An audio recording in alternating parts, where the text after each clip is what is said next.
कैसा लग रहा है? आज पहला दिन है कि क्लासेस स्टार्ट हो चुकी हैं? कब से? नहीं, लॉ का तो मेरे को पता है, हम आज ही आए हैं। बाकी कौन सी क्लास स्टार्ट होगी छुट्टियों के बाद? कब से? कब से स्टार्ट हुई थी क्लासेस? दिवाली के बाद तुरंत स्टार्ट हो गई थी? तो घर पे कुछ पढ़ाई कर रहे हो कि नहीं कर रहे हो? नहीं, इतने अच्छे से बता रहे, क्यों? तुम बिल्कुल आगे बैठ गए, इतने तुम लंबे हो, मेरे को पीछे वाले बच्चे नहीं दिख रहे।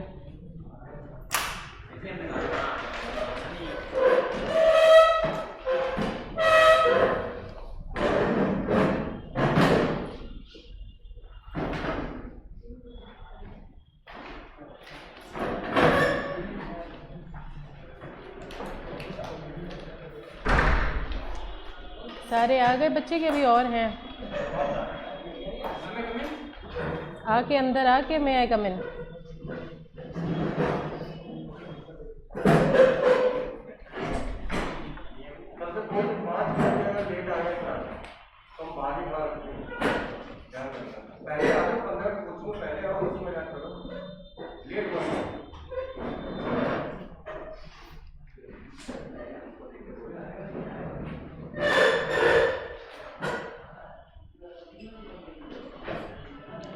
बुक्स है सबके पास?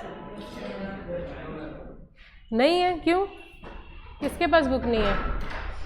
अभी नहीं आई आपकी बुक? तो आप किसी के साथ पे शेयर कर लो, पीछे बैठ जाओ या किसी की बुक आप ले लो।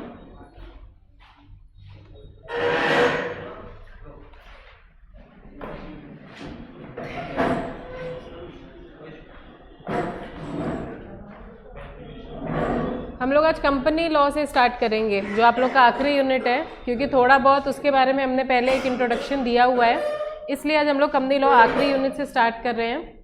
बाकी आपका कॉन्ट्रैक्ट एक्ट आएगा, इसमें पार्टनरशिप वगैरह आएगा, सेल ऑफ गुड एक्ट आएगा। तो क्योंकि अभी उसके बारे में बिल्कुल भी नहीं पढ़ा हम लोग ने, तो वो हम लोग बाद में स्टार्ट करेंगे। कंपनी लॉ इसलिए स्टार्ट करें क्योंकि ये इंपॉर्टेंट है। 20% तक आपका जो पेपर होता है इस सेक्शन का, वो कंपनी लॉ से आएगा। जैसे हम लोग पहले ही पढ़ चुके हैं, हम 20% ही बात कर रहे हैं, 1% की बात करें, 15 to 20% तक का आपका इसमें से आएगा। अच्छा, हम लोग अब स्टार्ट करें।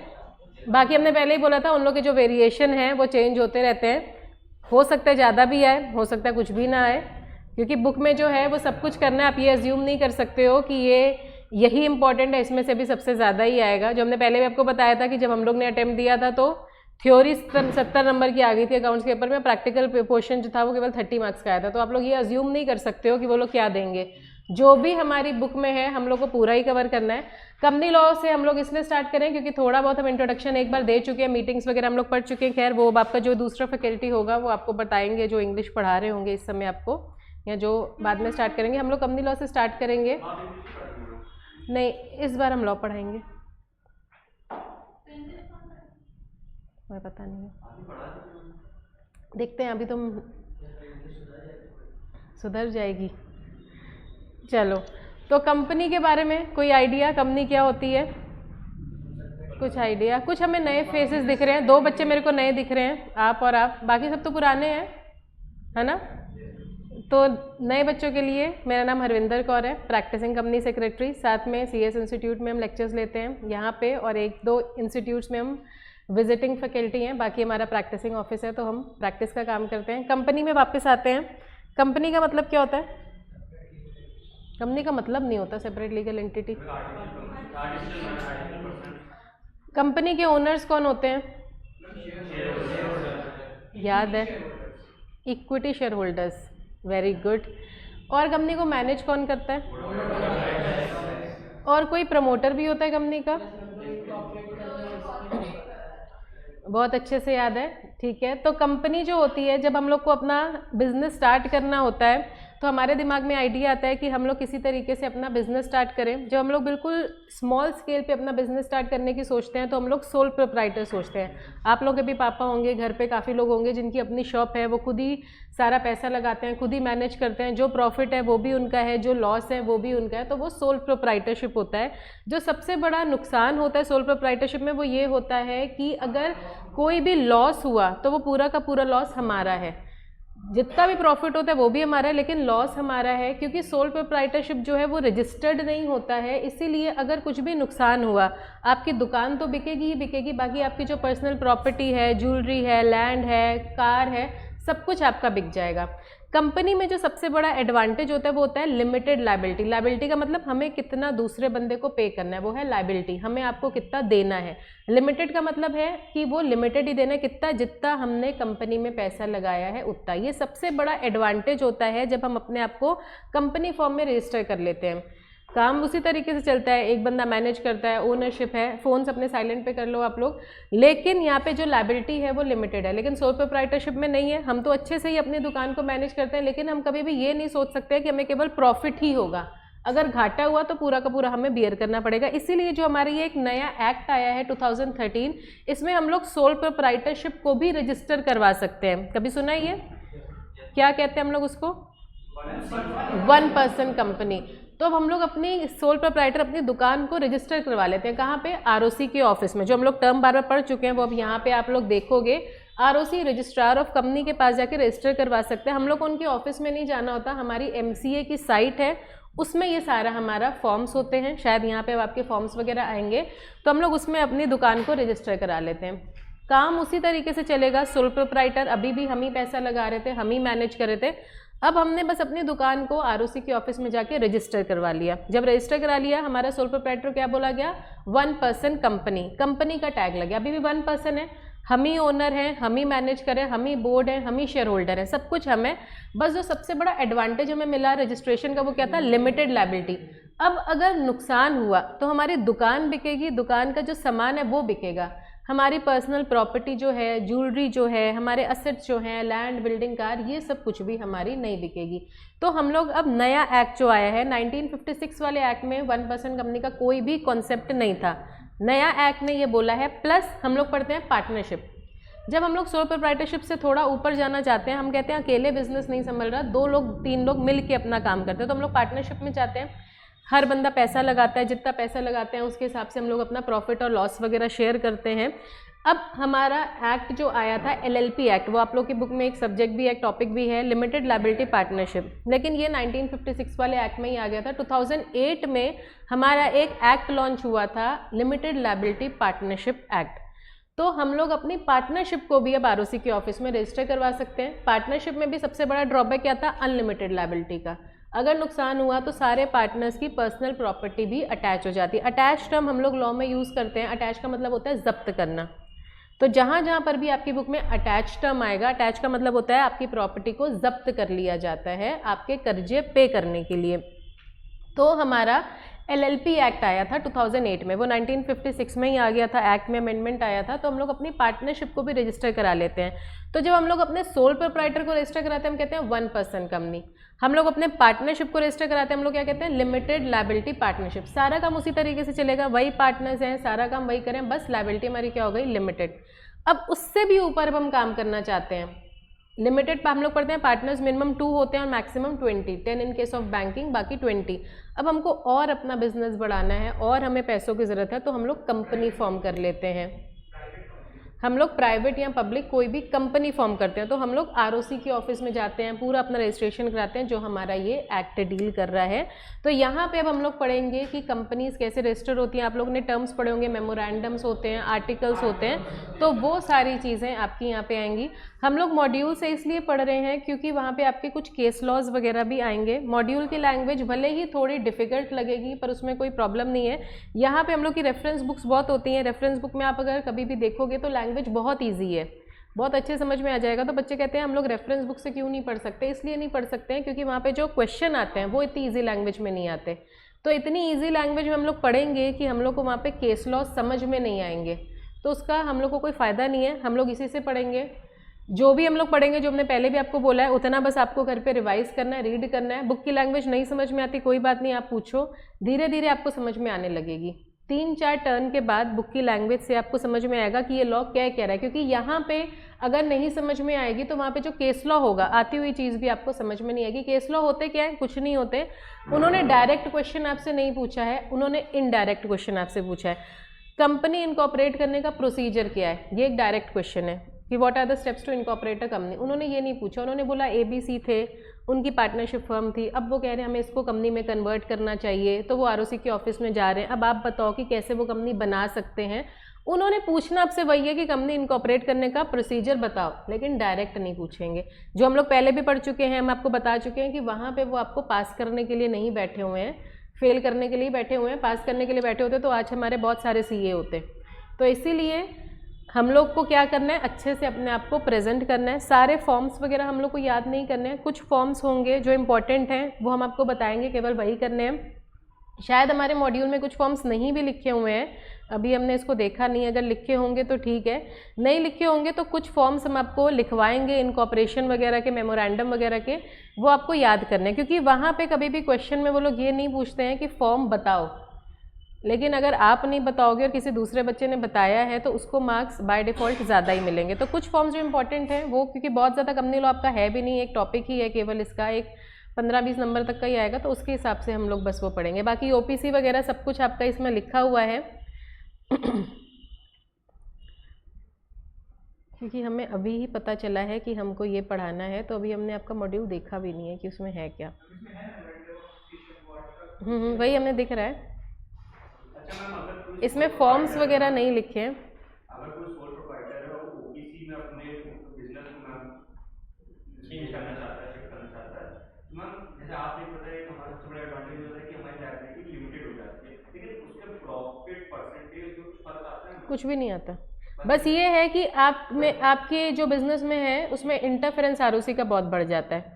हम अकेले बिजनेस चला रहे हैं, सारा काम हम खुद कर रहे हैं, हमें नहीं लगता कि हमें किसी का इंटरफेरेंस चाहिए, इसीलिए लोग पार्टनरशिप में नहीं जाते, क्योंकि लगता है नहीं यार फिर उसके हिसाब से भी काम करना। अब यहाँ पे क्या है, अगर आपका सोल प्रोप्राइटरशिप का बिजनेस है तो आपको केवल अपने CA से ऑडिट करवाना है, ITR वगैरह भरना है, लेकिन जब हम ROC के ऑफिस में जाते हैं तो जो भी काम आप कर रहे हो आपको ROC को बताना ही पड़ेगा, टाइम टू टाइम फाइलिंग करनी ही पड़ेगी, कोई भी काम है तो ROC का इंटरफेरेंस बहुत बढ़ जाता है और हर चीज़ के लिए वो फाइन लगाता है, पेनल्टी लगाता है। तो इन सब चीज़ों से हम बचना चाहते हैं। तो आज के टाइम ड्रॉबैक नहीं है, ड्रॉबैक क्यों है, बस आप टाइम टू टाइम फाइलिंग करते रहो। आप एक CA या CS को हायर रखो, CA को हायर करते हो, वैसे CS है, आप वो सारा काम उससे करवाओ। लेकिन एक एडवांटेज भी तो है, क्योंकि हम जितने भी अच्छे से बिजनेस चलाएंगे, कभी भी हम ये नहीं सोच सकते हमें प्रॉफिट ही होगा। आप लोग जब CA का पेपर देने जाओगे सब लोग बहुत अच्छे से पढ़ के जाओगे, लेकिन जब पेपर दे के बाहर भी निकलते हैं तो हम लोग कहते हैं कैसे, हम कहते हैं पता नहीं यार, ये तो मार्क्स ही बताएंगे कि पास होंगे कि नहीं। जितना भी अच्छा दे दो वो गारंटी नहीं होती कि हम पास हो पाएंगे। हमें मन में भले ही पता होता है कि पास हो जाएंगे, लेकिन हम बोलते नहीं है कि नज़र ना लग जाए, पता नहीं पास होंगे कि नहीं होंगे।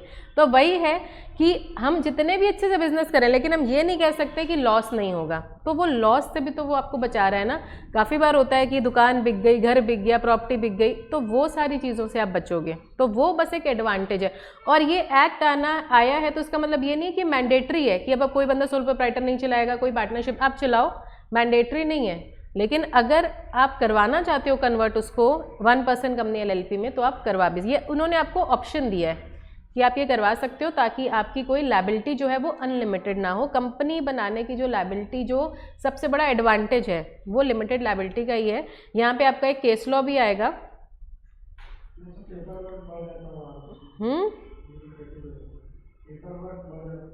पेपर वर्क बढ़, वो हमें पर खुद नहीं करना, वो हमारे जो प्रोफेशनल्स होते हैं CA CS वगैरह, वो हमारी बस ये है कि फिर CA CS वगैरह की भी आपको फीस देनी पड़ती है। ये आपका एक केस लॉ आएगा, सैलोमन वर्सेस सैलोमन वाला केस लॉ जो है वो यही बताता है कि कैसे एक बंदे ने उस चीज़ का एडवांटेज लिया कि उसने बहुत सारा लोन भी लिया और उसने अपने घर के सारे लोगों को शेयर होल्डर में, हम लोग पढ़ते हैं शेयर होल्डर की लायबिलिटी कितनी है, जितना हमने शेयर्स खरीदे हम तो उतना ही पे करेंगे, बाकी तो हम कुछ नहीं पे करेंगे। वो बहुत ज़्यादा कर्जे में भी था, उसने कहा कि जब हम उतना ही पे करेंगे जितने हमारे पास शेयर्स हैं, जबकि शेयर होल्डर उसके घर के ही लोग थे, जो प्रॉफिट आ रहा था वो उनके घर पे ही आ रहा था, लेकिन उनकी केवल कंपनी बिकी, उनकी पर्सनल घर की प्रॉपर्टी अटैच नहीं हुई, बल्कि जबकि उनके घर के ही लोग शेयर होल्डर्स थे। ये हम लोग केस लॉ पे आएंगे बाद में। हम लोग अब स्टार्ट करें अपना टॉपिक। थोड़ा आइडिया आप लोगों को बस देना था कि कंपनी होती क्या है। सबने खोल ली अपनी बुक्स। इंट्रोडक्शन से हम लोग स्टार्ट करें। कहीं पर भी कोई चीज़ नहीं समझ में आती है तो आप लोग पूछो, जितना पढ़ाया जा रहा है बस आपको उतने ही चीज़ें घर पे रीड करनी है, ताकि लैंग्वेज समझ में आ रही है कि नहीं आ रही है। नहीं समझ में आ रही कोई बात नहीं, हम यहाँ पे बैठे हुए हैं एक्सप्लेन करने के लिए, लेकिन आप रेफरेंस बुक से पढ़ने की कोशिश ना करना। ये पढ़ लो फिर रेफरेंस बुक से रिवाइज भले ही करो, क्योंकि रेफरेंस बुक में इतनी ईजी लैंग्वेज में होगा कि वहाँ पे आप क्वेश्चन जो पेपर में आएगा वो अटेम्प्ट नहीं कर पाओगे। इसीलिए हम हमेशा अपना जो भी सब्जेक्ट है वो मॉड्यूल से ही पढ़ाते हैं जो आपके इंस्टीट्यूट से दिया गया है। इंग्लिश की बात अलग थी हमारी, वो तो एक अलग से ही पेपर आता है। लॉ हम लोग को इसमें से लैंग्वेज समझनी है। तो इंट्रोडक्शन से हम लोग स्टार्ट कर रहे हैं। The company act 2013 was enacted to consolidate. Consolidate का मतलब क्या होता है? इकट्ठा करना किसी चीज़ को। एंड अमेंड, अमेंड का मतलब क्या होता है? चेंज करना। The law relating to companies. The companies act 2013 was preceded by the companies act 1956। ये सबको पता है। अभी तक हमारा जो लॉ चल रहा था वो 1956 का चल रहा था। उसके बाद हमारा अमेंडमेंट आया। आज भी कुछ एक दो प्रोविजंस हैं जिसके लिए कंपनी लॉ 2013 में चीज़ें नहीं हैं, तो उसके लिए हम लोग आज भी 1956 वाला ही एक्ट रेफर करते हैं, लेकिन वो एक आधी प्रोविज़न है। बाकी जितना भी अब हमारी कंपनी का काम चलता है, हम लोग अब सारा काम हमारी कंपनी लॉ 2013 के अकॉर्डिंग चलते हैं। और टाइम टू टाइम ये लॉ अमेंड होता है। अमेंड का मतलब टाइम टू टाइम वो लोग किसी ना किसी प्रोविजंस में चेंजेस करते हैं। आज जो लॉ है हमेशा क्या हुआ, वो लॉ चेंज नहीं हुआ था, अमेंडमेंट्स कुछ ना कुछ प्रोविजन। तो टाइम के अकॉर्डिंग, मार्केट के अकॉर्डिंग, कस्टमर नीड के अकॉर्डिंग, शेयर होल्डर नीड्स के अकॉर्डिंग, मैनेजमेंट के अकॉर्डिंग, हमारा जो एक्सटर्नल हम लोग ने स्टेक होल्डर टर्म पढ़े थे, तो सबके नीड्स के अकॉर्डिंग कंपनी लॉ में हमारे एक्ट में कुछ ना कुछ चेंजेस होते चले जाते हैं। Due to changes in the national and international economic environment and to facilitate expansion and growth of our economy, the central government decided to replace the companies act 1956 with a new legislation. क्योंकि 56 वाला act बहुत पुराना था। जैसे जैसे market change होती है, share holders की नीड चेंज होती है, कस्टमर की नीड्स चेंज होती है, मीडिया है, गवर्नमेंट है, तो इसलिए हर प्रोविजन में तो उन्होंने चेंज किया, लेकिन फिर भी हमारा वो एक्ट जो था वो इंटरनेशनल लेवल में काफ़ी पुराना था। क्योंकि जो भी काम हमने करना है हमने पूरा देखना है कि उसमें क्या लिखा है, हमें उसके अकॉर्डिंग ही काम करना है। तो उसमें हम लोग काफ़ी पीछे जा रहे थे, इसीलिए उन्होंने 2013 में पूरा का पूरा एक्ट हमारा अमेंड किया। अमेंडमेंट का मतलब ये नहीं कि पूरी चीज़ें चेंज, काफ़ी चीज़ें हैं जो वैसी की वैसी ही थी, लेकिन मेजर हर प्रोविजन में उन्होंने चेंजेस करे। The Companies Act 2013 contained 470 sections and 7 schedules. The entire act has been divided into 29 chapter. तो केवल ये है कि क्या क्या चीज़ें उसमें हैं। 470 सेक्शंस है, इतने सारे सेक्शंस वगैरह आपको याद नहीं करने हैं। A substantial part of this act is in form of companies rule. तो इसमें कंपनीज रूल हैं, कंपनी काम करती है। हर काम जो आप करते हो, छोटा सा आप चेंज भी करोगे, आपको कंपनीज एक्ट देखना है कि कंपनीज एक्ट में वो चीज़ क्या लिखी हुई है, उसके अकॉर्डिंग ही हम लोग उसको चेंज करेंगे। The companies act 2013 aims to improve corporate governance, simplify regulations, strengthen the interest of minority investor and for the first time legislates का मतलब rule regulation banana. the role of whistleblower and provision relating to class action suit। Suit का मतलब होता है court में जो हम लोग केस फाइल करते हैं उसको हम लोग कहते हैं सूट। तो अब यहाँ पे आपका एक टर्म आता है कॉर्पोरेट गवर्नेंस। ये टर्म सुना है कॉर्पोरेट गवर्नेंस? सुना सब होता है, बताता कोई नहीं है कि इसका मतलब क्या होता है। मुंडी सबकी ऐसे हिलती है कि सुना हुआ है। कॉर्पोरेट गवर्नेंस का मतलब होता है कि हमारी कंपनी को मैनेज कौन करते हैं? हमारे बोर्ड ऑफ डायरेक्टर। तो वो लोग कहते हैं कि जो भी काम आप करो वो आप अपने बेनिफिट के लिए ना करो। आप लोग ने यहाँ पे पैसा नहीं लगाया, पैसा किसने लगाया है? हमारे शेयर होल्डर्स ने। तो आप लोग को इस तरीके से, गवर्नेंस का मतलब होता है रूल्स एंड रेगुलेशन, इसीलिए हर चीज़ का रूल रेगुलेशन है। और हम लोग ने पढ़ा था एजीएम्स वगैरह होती हैं जहाँ पे shareholders time to time आते हैं और देखते हैं कि बोर्ड कैसे काम। हम लोग पढ़ते हैं हर साल हमारे बोर्ड को वो लोग रिटायर करते हैं, हर साल नया बोर्ड अपॉइंट होता है। तो कुछ भी आप करोगे शेयर होल्डर आपको हटा के नए बोर्ड ऑफ डायरेक्टर्स को अपॉइंट कर सकते हैं। तो जो भी काम आपको करना है आपको अपने बेनिफिट के लिए नहीं करना। पैसा किसने लगाया? शेयर होल्डर ने। मैनेज कौन करता है? बोर्ड। तो आपको गवर्नेंस का मतलब इस तरीके से काम करना है कि शेयर होल्डर का किसी भी तरीके से घाटा ना हो। इस तरीके से आप कॉर्पोरेट को, कॉर्पोरेट मतलब अपनी कंपनी को आगे चलाओगे। कॉर्पोरेट गवर्नेंस का हमारा क्लॉज 49 लिखा होता है लिस्टिंग अग्रीमेंट में। लिस्टिंग एग्रीमेंट मतलब होता है, आप लोगों ने सुना होगा हमारी कंपनी स्टॉक एक्सचेंज में लिस्टेड होती हैं, तो जब हमारी कंपनी स्टॉक एक्सचेंज में लिस्ट होने जाती है तो कंपनी और स्टॉक एक्सचेंज के बीच में जो एग्रीमेंट होता है उसको हम लोग कहते हैं लिस्टिंग एग्रीमेंट, कि किन टर्म एंड कंडीशन में हम आपको लिस्ट करेंगे। उस लिस्टिंग एग्रीमेंट का जो क्लॉज 49 होता है उसमें कॉर्पोरेट गवर्नेंस की पूरी डिटेल लिखी होती है कि बोर्ड ऑफ डायरेक्टर किस तरीके से काम करेगा, नहीं तो बोर्ड के ऊपर पेनल्टी लगाई जाएगी। आप ये कह के बच नहीं सकते कि हमें नहीं पता था। आपने जो भी काम करना है आपको उसके लिए अकाउंटेबल होना पड़ेगा कि आपने ये काम क्यों करा है। तो वो कॉर्पोरेट गवर्नेंस है। सिंप्लीफाई रेगुलेशन, हमारा कंपनीज एक्ट आया कि पहले तो जो बोर्ड करे सबके बेनिफिट के लिए करे, शेयर होल्डर के बेनिफिट के लिए करे, क्योंकि तुमने अगर गलत डिसीजन लिया घाटा तुम्हारा नहीं है, पैसा किसने लगाया, शेयर होल्डर ने, घाटा उसका है। उसके लिए प्लस जो रूल्स रेगुलेशन है उसको और सिंप्लीफाई करें कि जो लोग कंपनीज को चला रहे हैं उनको आसानी से कंपनी के रूल रेगुलेशन समझ में आए। Strengthen the interest of minority investor. अब ये क्या होता है माइनॉरिटी इन्वेस्टर्स, जिनके पास कम शेयर्स हैं। अब जिसने नहीं, एक बंदा थोड़ी 51% शेयर ले लेता है। माइनॉरिटी का मतलब जिसने 1%, 2%, मतलब अगर आपने कंपनी के 1% शेयर भी खरीदा है तो भी आपको उसी तरीके से ट्रीट किया जाएगा। अगर किसी ने 20% शेयर लिए, जैसा ट्रीटमेंट कंपनी उसको देगी वैसा ही ट्रीटमेंट। हाँ, ये बात अलग है कि उसके पास वोटिंग राइट ज़्यादा है, आपके पास वोटिंग राइट कम है क्योंकि नंबर ऑफ शेयर्स आपने कम खरीदे हैं।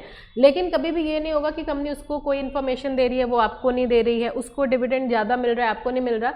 जो रेट ऑफ डिविडेंड उसको मिलेगा वही आपको मिलेगा। हाँ, ये बात अलग है उसने अमाउंट ज़्यादा इन्वेस्ट करा है तो वोटिंग राइट हमारा होता है जिस हिसाब से हमने इन्वेस्टमेंट करा है। लेकिन आपके साथ और उसके साथ बाकी कंपनी के बिहेवियर में आपको कोई इन्फॉर्मेशन देने में किसी भी तरीके से कंपनी कोई भेदभाव नहीं करेगी। तो जैसे कंपनी बाकी शेयर होल्डर से ट्रीट करेगी वैसे ही कंपनी माइनॉरिटी का मतलब जिसने 1, 2, 3% शेयर्स खरीदे हैं। 49% की बात नहीं, क्योंकि 49 का मतलब किसी ने 51% शेयर लिए हैं। कंपनी किसी भी एक बंदे को 51% शेयर नहीं देती है। कंपनी बहुत ज़्यादा आपको 20% शेयर्स अलॉट करेगी, उसके बाद नहीं करेगी, क्योंकि कंपनी को डर रहता है कि आप उसको टेक ओवर कर सकते हो। तो माइनॉरिटी का मतलब 1, 2, 3, 4 बहुत कम शेयर्स भी जिसने लिए हैं कंपनी उसके साथ वैसा ही ट्रीट करेगी जैसा कंपनी बाकियों के साथ करती है। और उसके बाद है and for the first time legislate the role of whistleblower. इसका मतलब कभी सुना ये टर्म?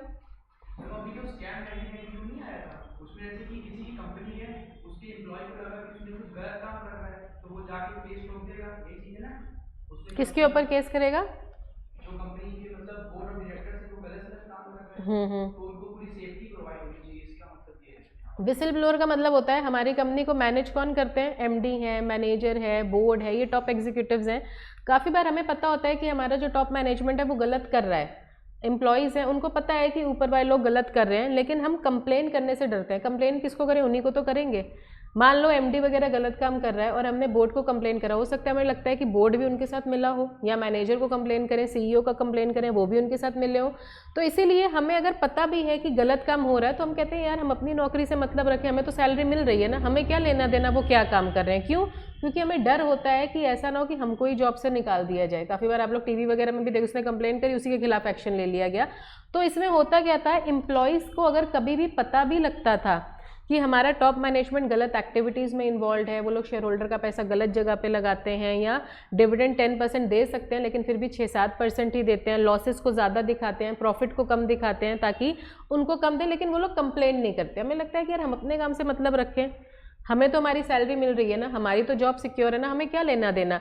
तो वो लोग कंप्लेन नहीं करते थे। तो एक बार हुआ ये था कि एक बंदा है, ये अमेरिका का केस लॉ था, उसने कंप्लेन करा था टॉप मैनेजमेंट में कि हमारा जो बोर्ड है वो गलत तरीके से काम कर रहा है, ये अकाउंट्स को मैनिपुलेट करते हैं, प्रॉफिट को कम दिखाते हैं, लॉसेस को ज़्यादा दिखाते हैं और अपने पास पैसा ही रख लेते हैं। बोर्ड ऑफ डायरेक्टर जो है वो ये सब करके खुद प्रॉफिट कमा रहे हैं। उन्होंने एमडी वगैरह को, ये जो टॉप पैनल था उसको कंप्लेन करी, और जो टॉप पैनल था वो पहले से ही बोर्ड से मिला हुआ था, तो उन्होंने बोर्ड के खिलाफ कोई भी एक्शन नहीं लिया, सारे गलत सबूत बना के उसी बंदे के खिलाफ केस लगा दिया और उसको ही जॉब से निकाल दिया गया।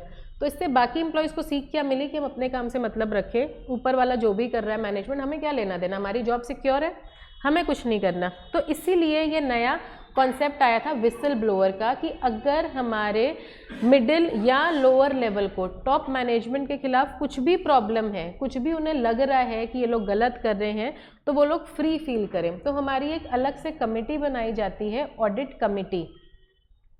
तो हमें डर रहता है कि हम किसको कंप्लेन करें, उनको तो कंप्लेन कर नहीं सकते। अब हम ही से आपको कोई प्रॉब्लम है कि हम अच्छा नहीं पढ़ा रहे, हम ही को आप कंप्लेन करो कि मैम अच्छा नहीं पढ़ा रहे, तो कल को हम और खुन्नस खा जाएंगे, तो तुमको तो बिल्कुल ही अच्छा नहीं पढ़ाएंगे। कोई भी टेस्ट होगा तो आपको तो पहले हम फेल करेंगे, तो आप कंप्लेन किनको करोगे? उनको, कि इनको तो पहले हटाओ। तो इसीलिए अब उनको ये लग रहा है कि बोर्ड ही गलती कर रहा है। अब हम बोर्ड को कैसे बताएं? तो कंपनीज में ऑडिट कमिटीज़ बनाई जाती हैं। यहाँ पे जो बोर्ड ऑफ डायरेक्टर होते हैं वो लोग नहीं होते, बाहर का पैनल होता है, इंडिपेंडेंट लोग होते हैं जो इंक्वायरी वगैरह करते हैं कि आपने जो कंप्लेन करी है वो क्यों करी है, और आपको ये पूरी तसल्ली दी जाती है कि तुम्हारा नाम नहीं आएगा, किसने कंप्लेंट करी ये नहीं बताया जाएगा, हम पूरी इन्वेस्टिगेशन करेंगे, कोई भी बंदा गलत साबित होगा तो उसके ऊपर एक्शन लिया जाएगा। इसका मतलब होता है विसल ब्लोअर। तो विसल ब्लोअर को कहीं पे एक्सप्लेन नहीं किया गया है। विसल ब्लोअर का मतलब होता है कि अगर जूनियर स्टाफ, मिडिल या लोअर लेवल को कोई भी प्रॉब्लम है टॉप मैनेजमेंट के खिलाफ, तो वो लोग डरे ना, वो लोग आके कंप्लेंट रजिस्टर करें। और आपकी जॉब, ये बिल्कुल अलग कॉन्सेप्ट है, ये आप लोगों की बुक में है नहीं। ये चार्टर्ड अकाउंटेंट इसमें नहीं होते हैं, हमारा इंडिपेंडेंट डायरेक्टर्स होते हैं एक। तो कंपनी उनको कोई पे नहीं करती? कंपनी उनको सिटिंग फीस पे करती है, मतलब आप आते हो, जितना काम करते हो उतनी पैसा आपको मिलता है, वो होता है सिटिंग फीस। अब आगे क्योंकि आपकी इसमें इतना है नहीं तो हम लोग उसमें इतनी डिटेल में जा नहीं रहे, क्योंकि कंपनी लॉ अपने आप में ही बहुत बड़ा सब्जेक्ट है हमारा। अब जो बोर्ड ऑफ डायरेक्टर्स होते हैं उसमें अब हमारा 50% एग्जीक्यूटिव डायरेक्टर होते हैं और 50% हमारे नॉन एग्जीक्यूटिव डायरेक्टर होते हैं। ये क्लैरिफिकेशन के लिए केवल हम आपको बता रहे हैं, इतना डिटेलिंग में आपकी बुक में है नहीं। ये हमारे होते हैं बोर्ड ऑफ डायरेक्टर जो डे टू डे कंपनी में होते हैं। नॉन एग्जीक्यूटिव का मतलब होता है इंडिपेंडेंट डायरेक्टर। क्योंकि आजकल हम किसी पे भरोसा नहीं कर सकते हैं, तो हमको ऐसा लग रहा है कि हमने डायरेक्टर्स को हम जितनी भी अच्छी पेमेंट कर दें, शेयर होल्डर तो कंपनी में केवल एनुअल जनरल मीटिंग के टाइम पे आएंगे साल में एक बार, बाकी पूरा साल तो हमारा बोर्ड ही काम करता है, तो हम कैसे आप पे भरोसा कर लें। और जो भी बोर्ड कहता है मेजॉरिटी, तो हम लोग अगर 10 लोग बोर्ड है तो हम लोग की अपनी मेजॉरिटी बनी जाती है, यार ऐसे करते हैं खुद ही प्रॉफिट कमा लेंगे। तो अब हमारी कंपनी में केवल 50% एग्जीक्यूटिव बोर्ड होता है, 50% बाहर के लोग होते हैं। कभी भी बोर्ड मीटिंग होती है 50% बाहर के लोग होंगे जिनका कंपनी से कोई लेना देना ही नहीं होता। ये केवल मीटिंग के टाइम पे आते हैं ये देखने के लिए कि बोर्ड ऑफ डायरेक्टर जो डिसीजन ले रहा है वो उनके बेनिफिट के लिए है कि कंपनी के बेनिफिट के लिए, क्योंकि इनके पास वोटिंग राइट अगर सब मेजॉरिटी भी है तो 50% ही है, बाकी वोटिंग राइट तो 50% इनकी है। जब तक इनकी सहमति नहीं होगी कंपनी में अब कोई भी काम नहीं होता है। हमारा इसका सेक्शन चलता है, सेक्शन 149 आया है कंपनीज एक्ट 2013 में, वो इंडिपेंडेंट डायरेक्टर का होता है। अब हमारी कंपनी के बोर्ड में हम लोग पढ़ते हैं there is a mix of independent and executive and non executive director. Non executive का मतलब जो डे टू डे कंपनी में काम नहीं करते, केवल मीटिंग में आते हैं, वोट करते हैं और इनको सिटिंग फीस मिलती है। तो ये जो ऑडिट कमेटी होती है इसमें हमारे इंडिपेंडेंट डायरेक्टर्स होते हैं, बाहर के लोग होते हैं, कंपनी के काम से कोई लेना देना नहीं है, कंपनी में कोई day to day routine work नहीं करते हैं। आपने कंप्लेन रजिस्टर करी, आएंगे, इन्वेस्टिगेट करेंगे और उसका रिजल्ट बताएंगे। नहीं, गवर्नमेंट एम्प्लॉयज़ नहीं होते हैं, ये हमारी कंपनी से रिलेटेड नहीं होते। आप दूसरी कंपनी के डायरेक्टर हो, दूसरी कंपनी में आप टॉप ऑफिशियल्स हो, आप ऑडिटर हो सकते हो, मतलब जो टॉप एग्जीक्यूटिव्स में हमारे CA, CS, CWA, MD, लेकिन हमारी कंपनी से डायरेक्ट आपका कोई रिलेशन नहीं है। इंडिपेंडेंट डायरेक्टर की कभी भी आप लोग घर जाओगे या गूगल में अगर आप चेक करोगे तो इंडिपेंडेंट डायरेक्टर का पहली लाइन ही लिखी होती है, independent director is a director who do not have any pecuniary relation with the company. पेक्यूनरी का मतलब होता है monetary, he does not have, पहली लाइन उसकी डेफिनेशन की है, who do not have any pecuniary relation with the company and is not related to, फिर बहुत सारे पॉइंट हैं, with the board of director, with employees, with it subsidiary company, with its holding company, with it share holder, with it customer, with supply, मतलब company के लोगों से दूर दूर तक इसका कोई भी लेना देना नहीं है। वो होता है हमारी कंपनी का इंडिपेंडेंट डायरेक्टर। इन्वेस्टिगेट भी करते हैं जब भी कोई कंप्लेंट आएगी, प्लस हमारी कंपनी में जब बोर्ड ऑफ डायरेक्टर की मीटिंग होती है, लिस्टेड कंपनीज की बात करें, अनलिस्टेड में नहीं, तो 50% इंडिपेंडेंट होंगे और 50% नॉन एग्जीक्यूटिव। इसीलिए हम ये नहीं बता रहे थे क्योंकि ये केवल आपको कंफ्यूज कर रहा है, इतना ज़्यादा आपकी बुक में नहीं है। जब आप लोग इंटरमीडिएट में जाओगे तो आप लोगों का ये सारी चीज़ें ज़्यादा आएंगी। तो आपने बोला कि वोटिंग राइट वाली टर्म, तो मान लीजिए 50% जो एग्जीक्यूटिव डायरेक्टर हो एक तरफ और 50% नॉन एग्जीक्यूटिव एक तरफ, तो मतलब हम लोग कभी भी कंपनी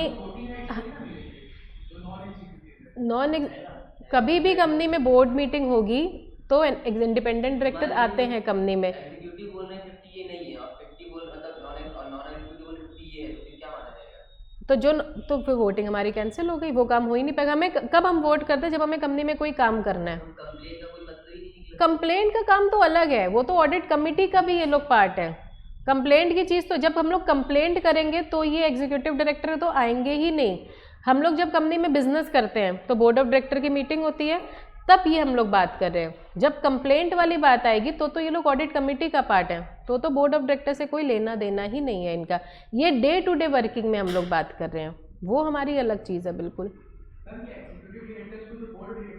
हाँ वही है, एग्जीक्यूटिव मतलब बोर्ड ऑफ डायरेक्टर। जो नॉर्मल हमारी कंपनी के बोर्ड ऑफ डायरेक्टर होते हैं उसी को हम एग्जीक्यूटिव डायरेक्टर कहते हैं। नॉन एग्जीक्यूटिव मतलब इंडिपेंडेंट डायरेक्टर। नहीं, उनको हमारे बाकी लोग अपॉइंट कर, जो और टॉप ऑफिशियल्स होंगे, एमडी वगैरह लोग होते हैं, वो लोग मिलके चूज करते हैं। बोर्ड ऑफ डायरेक्टर नहीं लेके, वो लोग लेके आएंगे तो अपने ही सगे रिश्तेदारों संबंधों को ले आएंगे, वो लोग नहीं लेके आएंगे, बिल्कुल अलग से वो लोग होंगे। इसमें इतना दिमाग लगाने की जरूरत नहीं है क्योंकि ये आपकी बुक में अभी है नहीं फिलहाल। तो ये सारी चीज़ तो विसल ब्लोअर क्लियर हुआ। तो ये हमारा था कि कंपनीज एक्ट हमारा आने का मोटिव क्या था। एप्लीकेबिलिटी ऑफ कंपनीज एक्ट, तो कंपनी लॉ हमारा कहाँ कहाँ पे अप्लाई होता है? The provision corporate governance, corporate का मतलब होता है कंपनी, गवर्नेंस का मतलब होता है किस तरीके से आप काम करोगे, मतलब क्या रूल्स रेगुलेशन आप अपनाओगे। तो वो सारे रूल्स रेगुलेशन कंपनीज एक्ट 2013 में दिए हुए हैं कि चाहे हमारी कंपनी का बोर्ड है, चाहे शेयर होल्डर है, या कोई भी बंदा जो कंपनी का काम कर रहा है, सबके लिए रूल्स रेगुलेशन दिए हुए हैं गवर्नेंस के। गवर्नेंस मतलब वर्किंग के। आप जो भी काम करोगे आपको कंपनीज एक्ट देखना पड़ेगा। कोई भी काम आपने किया जो कंपनीज एक्ट में नहीं लिखा या उसके बियॉन्ड, उसको हम लोग कहते हैं नल एंड वॉइड, मतलब वो चीज़ आपकी नल एंड वॉइड डिक्लेयर हो जाएगी। जब एक्ट में लिखा ही नहीं है तो ये काम आपने किया कैसे? क्लियर है ये? The provisions of the act shall apply to companies incorporated under this act और under any previous company law. Previous company law क्या था? 1956। तो जो कंपनी पहले बन चुकी हैं, अब नया एक्ट आया तो उसका मतलब ये तो नहीं कि वो वाली कंपनीज नल एंड वॉइड हो गई। वो कंपनी उसी तरीके से काम करेंगी, बस पहले वो 56 वाला एक्ट लागू हो रहा था, अब उनके ऊपर 2013 वाला। और जो कंपनीज अब इनकॉर्पोरेट हो रही हैं वो तो 2013 के अकॉर्डिंग ही इनकॉर्पोरेट होंगी। तो पहले वाली कंपनीज भी वेल रजिस्टर्ड और वैलिड हैं, बस अब उनको नया कंपनीज एक्ट फॉलो करना है। जैसे काफ़ी बार होता है कि आपके अटेम्प्ट्स नहीं क्लियर और इस बीच में कोर्स चेंज हो जाता है, तो इसका मतलब ये नहीं कि पहले जो आप फाउंडेशन क्लियर कर चुके दोबारा से करना, बस अब आगे आपको वो नया जो अमेंडमेंट है वो आपके ऊपर अप्लाई होगा। तो वही है, जो पहले वाली कंपनीज थी वो भी फंक्शन उसी तरीके से करेंगी, बस पहले वो 56 वाला एक्ट उनके ऊपर अप्लाई हो रहा था, अब 2013 वाला। और जो अब कंपनीज इनकॉर्पोरेट हो रही हैं उनके ऊपर ये नया एक्ट ही लागू होगा। क्लियर है ये? उसके बाद इंश्योरेंस, हाँ उसी में थोड़े बहुत चेंजेस किए हैं। काफ़ी चीज़ें एज इट इज़ हैं और काफ़ी जगह, लेकिन बहुत सारी जगह पे चेंज हुआ है तो उन्होंने पूरा एक्ट का नाम ही हमारा बदल दिया। उसके बाद इंश्योरेंस कंपनी का हमारा अलग से एक्ट आता है, इंश्योरेंस रेगुलेटरी डेवलपमेंट अथॉरिटी, तो उनके लिए भी एक्ट है हमारा। बैंकिंग के लिए बैंकिंग रेगुलेशन एक्ट है, तो उनके ऊपर वो लागू होता है। जो कंपनीज इलेक्ट्रिसिटी वगैरह के लिए काम करती हैं उनका हमारा अलग से एक्ट है। Any other company governed by any special act for the timing in force, इसको हम लोग कहते हैं स्टैट्यूटरी कंपनीज। स्टैट्यूटरी कंपनीज का मतलब वो कंपनी होती है, स्टैट्यूट का मतलब लीगल है, लॉफुल है, लेकिन वो कंपनीज एक्ट में रजिस्टर्ड नहीं, वो किसी दूसरे एक्ट में, जैसे LIC हो गया। टेलीकॉम कंपनी है वो ट्राया एक्ट है, telecom regulatory authority of India, तो वो इसका मतलब ये नहीं है कि आप कंपनीज एक्ट में रजिस्टर्ड नहीं हो तो आप कंपनी नहीं हो, ये किसी दूसरे एक्ट में रजिस्टर्ड है, तो जिस एक्ट में हम रजिस्टर्ड है हमारे ऊपर वो वाला एक्ट लागू होगा। स्पेशल एक्ट का मतलब कंपनी लॉ के अलावा, जैसे बैंकिंग कंपनीज होती हैं वो बैंकिंग एक्ट में होती हैं, इंश्योरेंस कंपनी होती हैं वो इंश्योरेंस एक्ट में होती हैं, टेलीकॉम कंपनी होती हैं वो ट्राया एक्ट में होती हैं। इसके अलावा इंश्योरेंस कंपनी होती हैं उनके लिए अलग से हमारा LIC वगैरह है, तो उसके according such body corporate which are incorporated by any act for the timing in force and as the central government में by notification specify in this behalf. तो हर चीज़ के लिए अलग अलग हमारे एक्ट हैं, तो जिस एक्ट में आप रजिस्टर्ड हो आपको वो वाला एक्ट फॉलो करना है। अगर आप कंपनीज एक्ट में रजिस्टर्ड हो तो आपके ऊपर कंपनीज एक्ट लागू होगा, आप बैंकिंग एक्ट में हो तो बैंक के ऊपर वो वाला एक्ट लागू हो रहा है, इंश्योरेंस सेक्टर में तो आपके ऊपर वो वाला एक्ट, लेकिन जिस भी एक्ट में आप रजिस्टर्ड हुए हो आपके ऊपर वो वाला एक्ट लागू होगा और आपको उसी के अकॉर्डिंग काम करना है। क्लियर है ये? लैंग्वेज समझ में आ रही है? Company meaning and its feature. तो according to chief justice Marshall, a corporation is an artificial being, तो ये पहला इसका फीचर है। Invisible, intangible, existing only in the contemplation, contemplation का मतलब होता है आइज। लॉ की नज़रों में वो इंसान है लेकिन हमें कंपनी दिखती नहीं, हमारे लिए तो वो एक चार दीवारी है जिसके गेट के ऊपर उसका नाम है, लेकिन लॉ की नज़रों में वो इंसान है, इसीलिए उसको पर्सन बोला जाता है, लेकिन कौन सा, आर्टिफिशियल पर्सन, वो नेचुरल पर्सन नहीं है ऑफ लॉ। तो वो कहते हैं जस्टिस मार्शल, अगर नाम याद हो जाए तो अच्छा है। दो तीन डेफिनेशन है, एक ना एक डेफिनेशन याद करनी ही करनी है। हम पहले ही आपको बता दें, अगर वो कंपनी के फीचर्स आपसे पूछ रहे हैं, आप लोग डायरेक्टली फीचर्स से स्टार्ट नहीं करोगे, आपको दो तीन लाइनें में बताना पड़ेगा कि कंपनी क्या होता है। किसी भी चीज़ के एडवांटेज आए, फीचर आए, कैरेक्टरिस्टिक आए, आप डायरेक्टली स्टार्ट नहीं करोगे, आप उस चीज़ को पहले बताओ। उन्होंने बोला कि एलएलपी के एडवांटेज बताओ कि एलएलपी में हम क्यों इनकॉर्पोरेट हो, पार्टनरशिप का काम क्यों ना करें। आप डायरेक्टली उसके एडवांटेज नहीं बताओगे, पहले आप बताओगे कि एलएलपी होती क्या है। अब आप लोग को भी आइडिया था कि कंपनी क्या होती है, हम डायरेक्टली आके ये नहीं स्टार्ट कर सकते, भले ही हम 5 मिनट बोले लेकिन बताएंगे कि कंपनी होती क्या, भले ही आप लोग को पता था। तो एक बात आपको जो ध्यान में रखनी है, आपको ये नहीं समझना कि उसको सब पता है। आप जब आंसर दे रहे हो, आपको ये मानना है कि सामने वाले बंदे को कुछ भी नहीं पता। अगर उसने पूछा है कि कंपनी के फीचर्स बताओ, तो हम उसको पहले ये बताएंगे कि कंपनी क्या होती है, तब तक उसको भले ही आप 2-3 लाइनों में बताओ, लेकिन बताओगे ज़रूर। अब यहाँ पे आपको 2-3 डेफिनेशंस हैं, एक ना एक डेफिनेशन आपको उसके राइटर के नाम के साथ याद करनी ही करनी है। क्लियर है, ये आना है ही, कुछ भी आए, भले ही फीचर आए, एडवांटेज आए, डिसएडवांटेज, 15-20 नंबर का कंपनी लॉ से आना ही आना है आपका। तो जहाँ पे भी आएगा कुछ भी, आप पहले कंपनी को एक्सप्लेन करोगे कि वो होता है, जो भी डेफिनेशन आपको ईजी लगे। तो कॉर्पोरेशन, कंपनी क्या है, एक आर्टिफिशियल बीइंग है। बीइंग का मतलब एक पर्सन है, लेकिन वो आर्टिफिशियल पर्सन है, हमारी नज़रों में नहीं, लॉ की नज़रों में वो कॉन्टेम्पलेशन मतलब in the eyes of law वो इंसान है। हमारी नज़रों में तो वो एक चार दीवारी है, लेकिन लॉ कहता है वो एक इंसान है, इसलिए हम लोग उसको नेचुरल बीइंग नहीं कहते, वो आर्टिफिशियल पर्सन है। इनविजिबल, हमें वो नहीं दिखती है। इंटेंजिबल, हम उसको छू नहीं सकते हैं। Existing only in the contemplation of law, लेकिन लॉ के नज़रों में वो एक इंसान है। Being a mayor creation of law, तो वो एक लॉ की क्रिएशन है। क्यों? क्योंकि प्रॉपर कंपनी एक्ट के अकॉर्डिंग उसका बर्थ होता है, और वो मरती भी लॉ के अकॉर्डिंग है। हम लोग वाइंडिंग अप का प्रोसेस पढ़ेंगे, उसमें भी कंपनी लॉ के अकॉर्डिंग उसको कैसे ख़त्म करना है उसका भी प्रोसेस है। तो रजिस्ट्रेशन की प्रॉपर फॉर्म है, कैसे फाइलिंग है। तो जब वो सारा हो जाता है तो आरओसी आपको क्या देता है, सर्टिफिकेट ऑफ इनकॉर्पोरेशन। तो जब सर्टिफिकेट ऑफ इनकॉर्पोरेशन मिलता है, उस टाइम पे हम मानते हैं कि कंपनी हमारी एग्जिस्टेंस में आई। तो इट इज़ अ मियर क्रिएशन। मियर का मतलब केवल, वो केवल लॉ की नज़रों में एक इंसान है। It possesses only those property which the charter of its creation conferred. Charter का मतलब होता है मेमोरेंडम ऑफ एसोसिएशन। मेमोरेंडम को हम लोग कहते हैं कि ये कंपनी का चार्टर डॉक्यूमेंट है। क्यों? क्योंकि उसमें इसका नेम क्लॉज होता है, इसका नाम क्या है। रजिस्टर्ड ऑफिस क्लॉज होता है, इसका एड्रेस क्या है। ऑब्जेक्ट क्लॉज होता है कि ये किस काम के लिए बनी है। कैपिटल क्लॉज होता है कि इसका शेयर कैपिटल कितना है। लायबिलिटी क्लॉज होता है कि इसके लोगों की लायबिलिटी कितनी है। तो ये हमारा मेमोरेंडम पढ़ के हम सारी चीज़ें समझ जाते हैं। और एक आर्टिकल ऑफ एसोसिएशन होता है, आर्टिकल में होते हैं रूल्स एंड रेगुलेशन। चार्टर हम लोग का होता है मेमोरेंडम, हम लोग मेमोरेंडम को कहते हैं it is the charter of the company. तो इसमें वो प्रॉपर्टीज़ हैं, मतलब ये उसका वो नाम है, वो ऑब्जेक्ट है, वो लायबिलिटी है जो उसके चार्टर में लिखा हुआ है। चार्टर का मतलब जो उसके मेमोरेंडम ऑफ एसोसिएशन में लिखा हुआ है, ईदर एक्सप्रेसली और as accidental to its very existence. Expressly मतलब मेमोरेंडम में पूरी डिटेल लिखी हुई है, और उसके काम करने के रूल्स रेगुलेशन किस में लिखे हैं, आर्टिकल्स में। तो जो रूल्स रेगुलेशन आर्टिकल्स में लिखे हैं उसके अकॉर्डिंग ही सारा काम चाहिए। तो हम लोग को कुछ भी काम करना है, हमेशा हम लोग पढ़ते हैं कि पहले आप आर्टिकल्स देख लो कि उसमें क्या लिखा है, वही प्रोसीजर आपको फॉलो करना है। तो articles are incidental to memorandum. हम लोग पढ़ते हैं कि सबसे ऊपर है हमारा कंपनीज एक्ट, उसके नीचे है मेमोरेंडम, उसके नीचे आर्टिकल। आप कोई भी ऐसा काम नहीं करोगे कि आप कंपनीज एक्ट के बियॉन्ड चले जाओ। आर्टिकल्स में कोई ऐसी चीज़ नहीं होगी कि वो मेमोरेंडम के बियॉन्ड चले। तो ये मेमोरेंडम और आर्टिकल्स कंपनीज लॉ के विद इन ही बने होते हैं। तो उन दोनों जो डॉक्यूमेंट्स हैं उसके अकॉर्डिंग हमको काम करना है। क्या हुआ, बोरिंग लग रहा है, नींद आ रही है?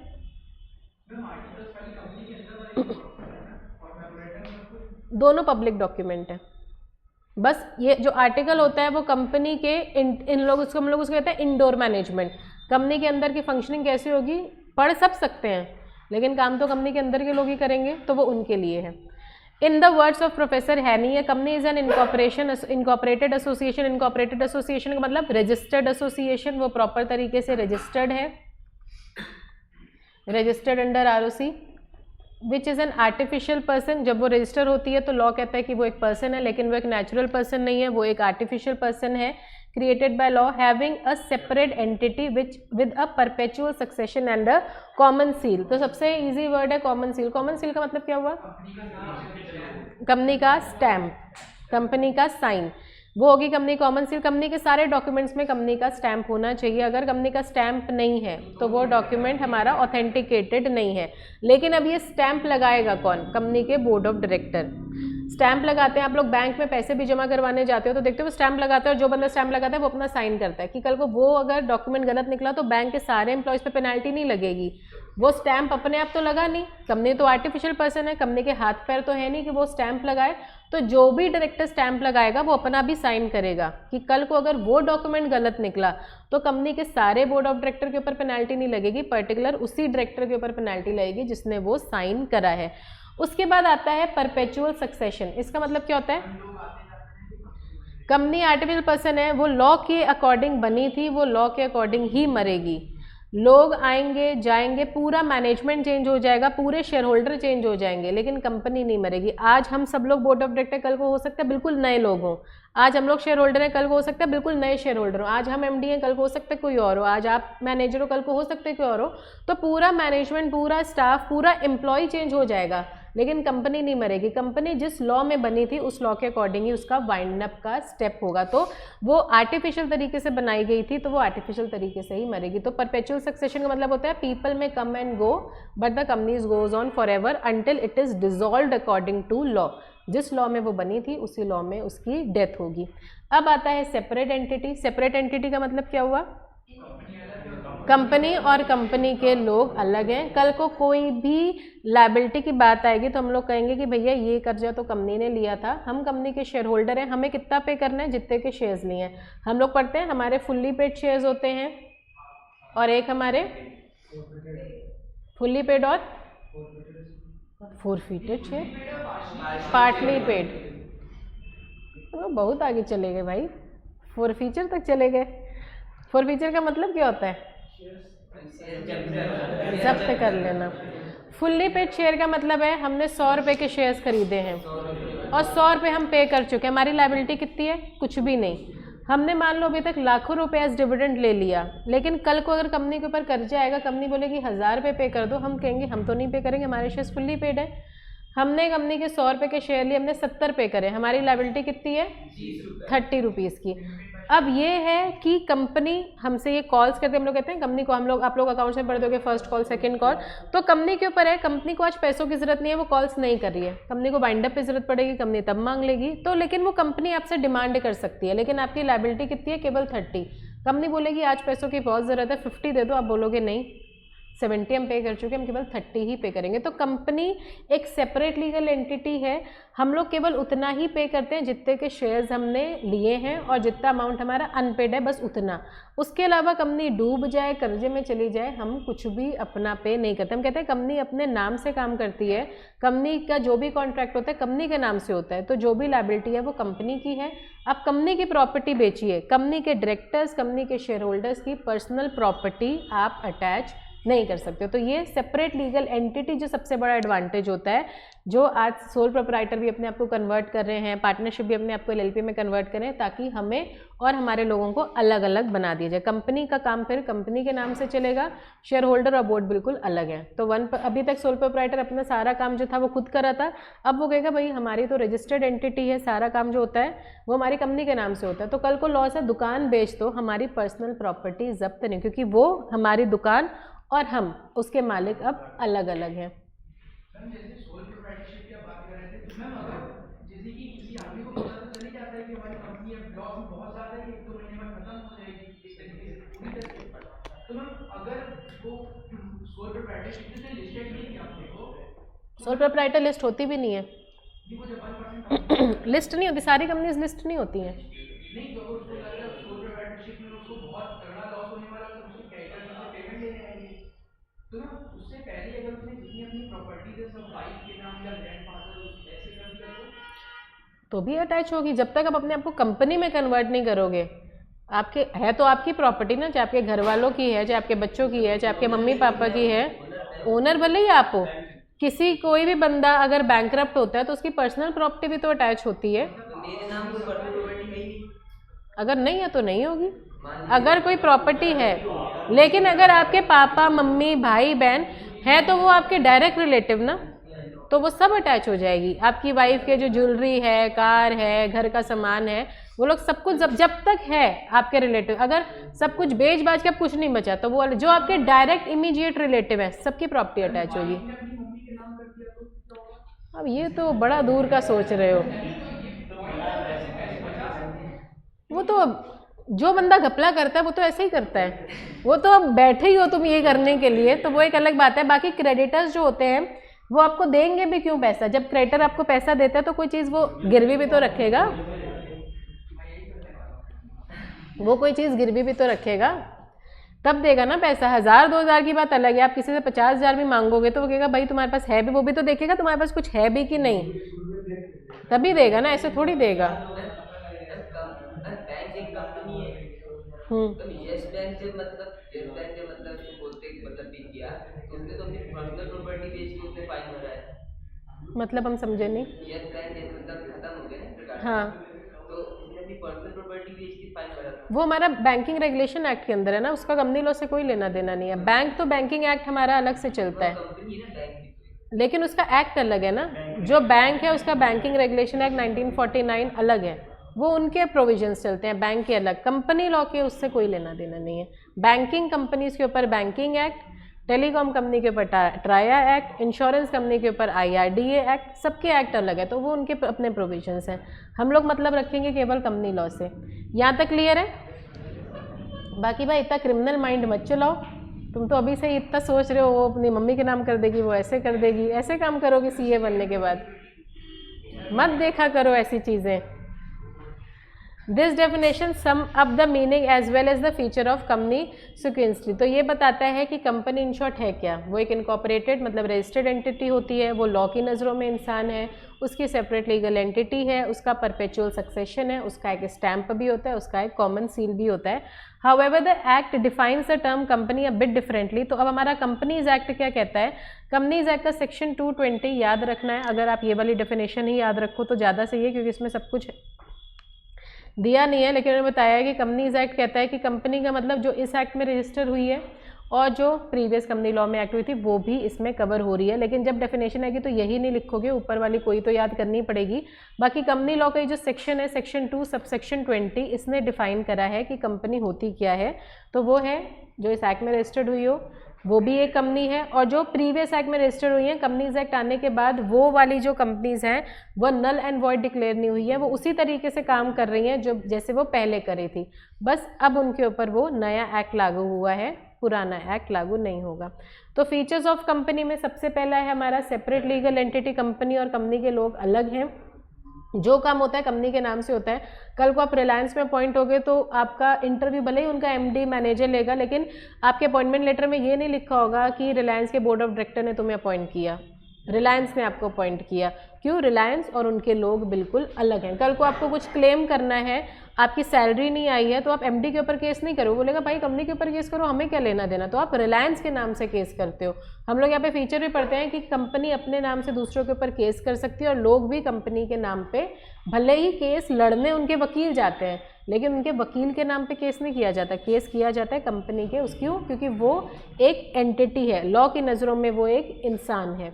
परपेचुअल सक्सेशन, लोग आएंगे जाएंगे, टोटल मैनेजमेंट में टोटल शेयर होल्डरशिप में चेंज हो जाएगा, लेकिन कंपनी नहीं मरेगी जब तक जिस एक्ट में वो इनकॉर्पोरेट हुई थी उसी एक्ट में वाइंडिंग अप के प्रोविजंस के अकॉर्डिंग उसको डिसॉल्व ना किया जाए। लोग कंपनी में बहुत सारे सील साइंस करके छोड़ देते हैं कंपनी बहुत बार, मतलब क्या चीज़? कंपनी की सील यूज करके, जैसे मैनेजर वगैरह है तो सील यूज करी तो कुछ भी अगर बाद में उसको प्रॉब्लम होती है, लेकिन अगर वो कंपनी छोड़ चुकी है उसको तो फिर उन पर आप कैसे केस कर सकते हैं? आप लायबल हो। जब तक आप कंपनी में हो तब तक का जो भी काम हुआ था उन सब के लिए आप लायबल हो, भले ही आपने कंपनी छोड़ दी। अगर आपका साइन है, साइन करवाने का मोटिव ही यही है कि आप साइन करके कंपनी आपको पता है हम 1 महीने में तो छोड़ ही देंगे। हम लोग हमेशा ही कहते हैं कि आपके टर्मिनेशन से पहले तक के जितने भी एक्ट हैं उन सब के, आपके छोड़ने के बाद कंपनी में कुछ भी होता है उसके लिए आप लायबल नहीं हो, लेकिन उसके पहले के जितने भी आपके एक्ट्स हैं अगर आपका नाम इन्वॉल्व है आप लायबल रहोगे, भले ही वो 20 साल के बाद ही क्यों ना वो केस ओपन हुआ हो, आप लायबल रहोगे।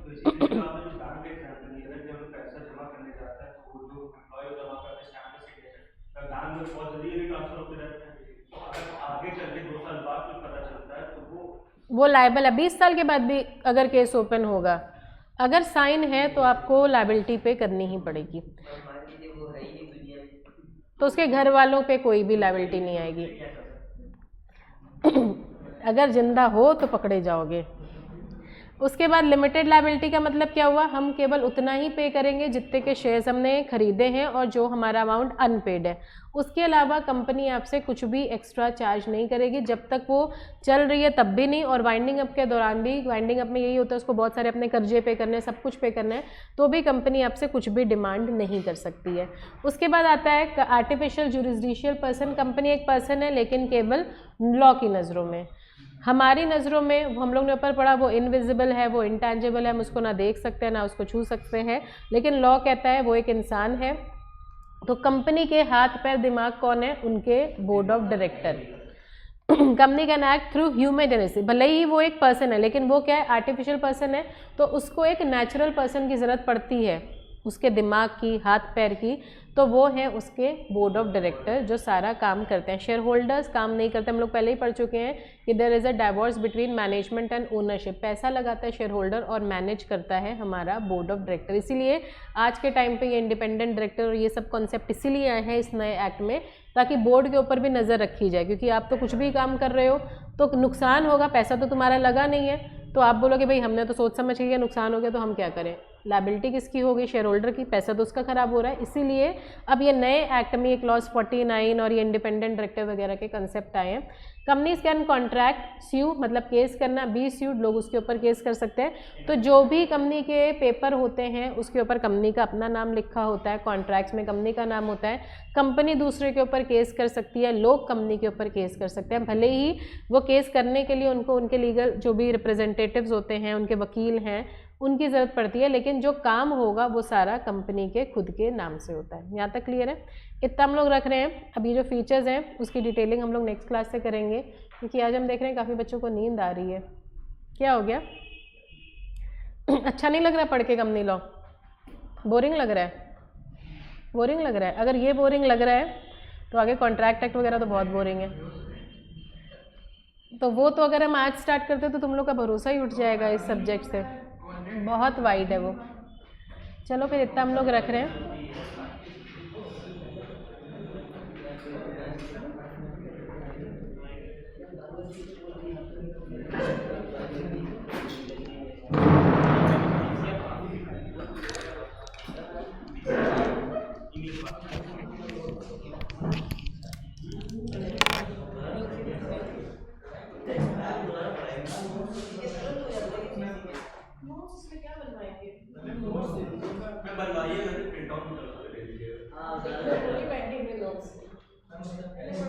जो टॉपिक्स तुम लोगों को डिफिकल्ट लगेंगे वो हम बता सकते हैं, इसमें क्या नोट्स बनाए पहले पढ़ो तो देखो ना किस सब्जेक्ट में डाउट आता है। जरूरी है कि हम लोग बुकिश लैंग्वेज नहीं लिखना है, आपको अपने वर्ड्स में लिखना है, बुक की लैंग्वेज कब तक याद रखोगे? जो डेफिनेशंस है, राइटर्स के नाम है, सेक्शंस है, फॉर्म्स है, वो सब याद रखते हैं। जो याद रखने वाली चीज़ों को हम बताएंगे क्या क्या, बुकिश लैंग्वेज यूज नहीं करेंगे, मार्क्स नहीं मिलेंगे। नॉर्मल इंग्लिश में लिखो, अपनी लैंग्वेज में लिखो, बुक की लैंग्वेज में लिखोगे मार्क्स नहीं मिलेंगे, क्योंकि वहाँ पे रेक्टिफिकेशन नहीं चलेगा। और अभी लग रहा है हम याद कर लेंगे, जब इतने सारे चैप्टर्स होंगे, सब्जेक्ट्स होंगे, तो वो याद नहीं रह पाएंगे।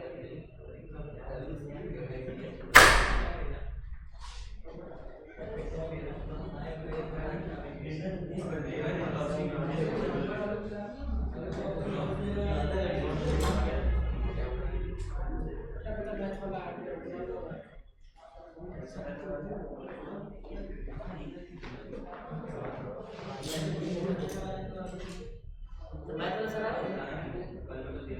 जाएंगे।